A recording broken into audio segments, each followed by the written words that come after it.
Hi, Dr. Nicola Dellinger coming to you live, and I have this burning awareness that I just really wanted to share with you today, and that is the question of, are you following your pleasure?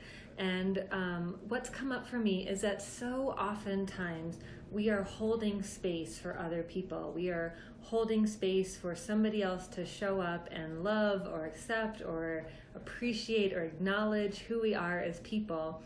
But really, and then we end up kind of running around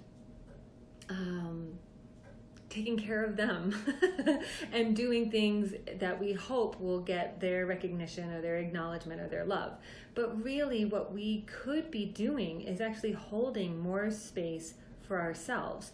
And so what I mean by that is stepping more into, I'm doing this because I want to be doing this. So letting go of obligation and allowing that inspiration to come up.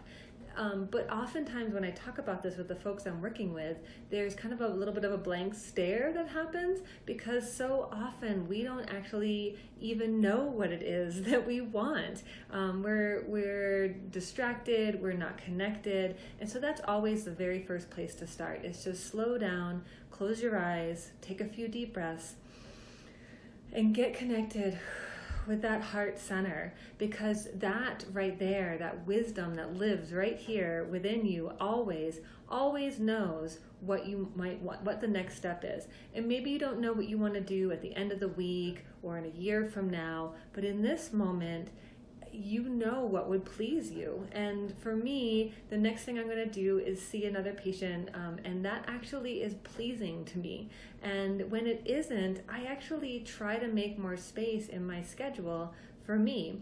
What I've also come to realize, for example, is that seeing people first thing in the morning, right at 8 or 8:30, is a little bit early for me. I like to start my day with a little bit more routine, but I don't love getting up at 5 o'clock in the morning. And so I just closed off an hour of my Tuesday mornings to make more room for me to go and move my body before I jump into the office. I'll give you another example. Yesterday, there's towels. We have different towels in my bathroom, and some of them are beige and some of them are dark brown, and I don't like the dark brown ones. So I got rid of those ones out of the bathroom, and now I'm using the beige ones. They're lighter brown, and I changed the color of the hand towel in my bathroom. I'll give you another example. This morning I was kind of hustling, and I was putting on my oil and rubbing and hustling, and I started laughing and realizing, hey, slow down. There is enough time for me here. And so I actually took maybe an extra 30 or 45 seconds and applied the lotion or the oil to my body in a slow, loving way, taking a few moments to really appreciate this amazing body that I get to inhabit. So that's what I mean by choosing to be led by your pleasure.